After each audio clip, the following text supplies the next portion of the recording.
Once upon a time, in a bright, bustling school, there was a little girl named Lila. Lila had light skin, freckles across her nose, and hair the color of golden straw. She was kind, curious, and loved to laugh. Most of Lila's classmates had brown skin, curly hair, and the warmest smiles. Lila didn't really notice skin color much to her. Kids were kids.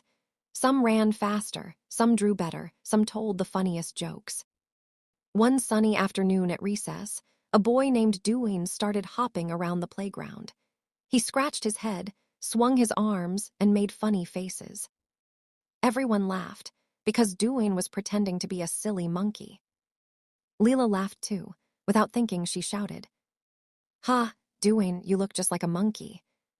The playground went quiet. Some children frowned, others whispered. Lila didn't understand why their smiles had suddenly disappeared. At lunch, no one wanted to sit with Lila. Her best friend, Nia, crossed her arms and said, "That was mean. You called Deweyne a monkey." Lila's eyes filled with tears. "But he was acting like one. He was pretending. I didn't mean anything bad." Nia sighed. "Maybe you didn't mean it, but people have said things like that to hurt us before, so it didn't sound funny. It sounded mean." Lila felt her heart sink. She hadn't thought about that. She hadn't thought at all. That evening, Lila sat at the kitchen table with her mom, Lilith. She explained everything through tears. Lilith listened, then hugged her. "I know your heart, Lila. You weren't trying to hurt anyone. But sometimes people hear more than the words we say.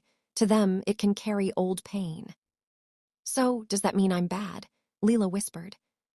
"No, sweetheart. It means you're learning.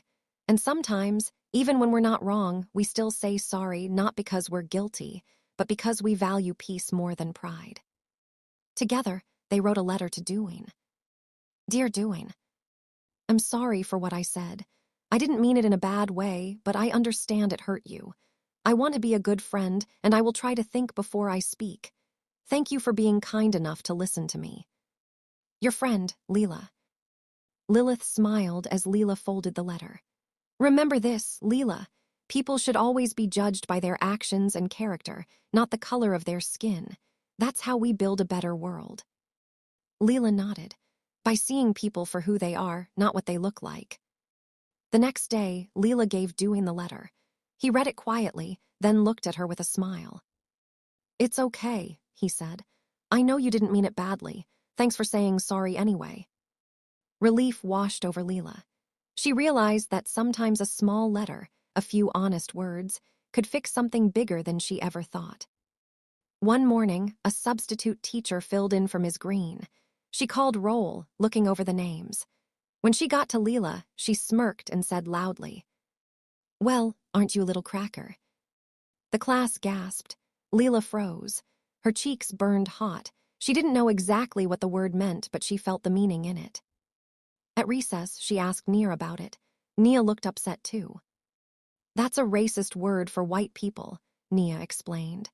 "It's like calling you something bad just because of your skin." Lila's stomach sank. "But I've never hurt anyone because of my skin. I didn't choose to be white." "That's how Deweyne felt too," Nia said softly. "He didn't choose history. He didn't choose the mean things people said before him, but the words still hurt." Days later, Lila was called to the office. Her mother, Lilith, arrived expecting something small, but instead, she saw her daughter sitting pale and shaking. Another student had tripped Lila in the hallway. When she fell, the child sneered. "You don't matter. Crackers belong crushed beneath us." Those words pierced deeper than any bruise. Lilith, usually calm and composed, felt a fire rise in her chest. Her daughter, her sweet, kind, thoughtful girl, was being broken by a place that was supposed to build her up. School was meant to broaden horizons, not shatter self-worth. She stood tall, took her daughter's hand, and said firmly, "That's it, you are done here. No meetings, no debates, no more begging for fairness." Lilith could not tolerate her child being singled out, blamed, or diminished for something she never chose. That night, Lilith explained her decision. "I will not raise you to hate anyone, Lila," she said, tears in her eyes. But I also will not leave you where hate is allowed to grow, so I'm taking you out. We'll learn at home. We'll study truthfully, kindly, and freely, and we will never let bitterness write our story." Lila felt relief wash over her. She didn't want to hate. She didn't want to be hated. She just wanted to learn and to be seen for who she really was. Lilith kissed her forehead. These things, the cruel words, the divisions, they're often taught at home, and children carry them to school. I can't stop the world from being cruel, but I can spare you from being crushed by it while you're still growing. From then on, Lila learned not in classrooms filled with whispers, but at the kitchen table, in the garden, and under the wide blue sky. Lilith taught her to be proud of who she was, while also respecting every person she met. And together, they carried this truth: that racism in any form hurts. That kindness must go both ways. And that real strength comes from seeing people as people, not labels. Because in the end, it wasn't about being white or black, or about who said what first. It was about remembering that everyone has a soul that deserves dignity. I wrote this story because I have seen, in my own life and in the lives of others, how words can cut deeper than we realize. Sometimes the things we say are meant in laughter, but they carry weight we don't understand until someone else shows us their hurt. And sometimes, words are thrown at us like stones for no reason at all, leaving bruises that take far longer to heal.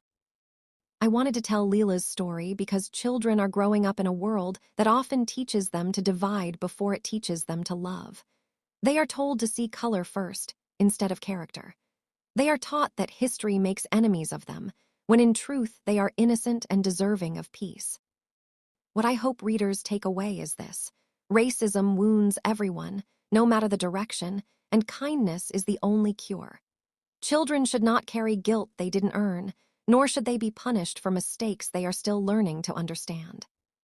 My dream is that this story will spark conversations between parents and children, teachers and students, friends and strangers. Conversations about respect, forgiveness, and the courage it takes to rise above hate instead of adding to it. If you finish this book with a softer heart, a sharper awareness of how words matter, and a stronger belief that every soul deserves dignity, then I have done what I set out to do. Because at the end of the day, we are all just people, learning, stumbling, hurting, healing. And the greatest thing we can do for each other is to choose love over judgment every single time. Thanks for listening.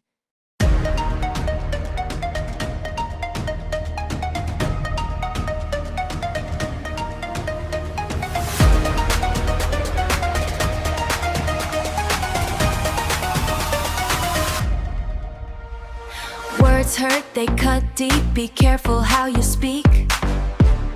How you speak. How you speak. Your words you speak, they can wound like casting stones. Casting stones. Casting stones. Making people feel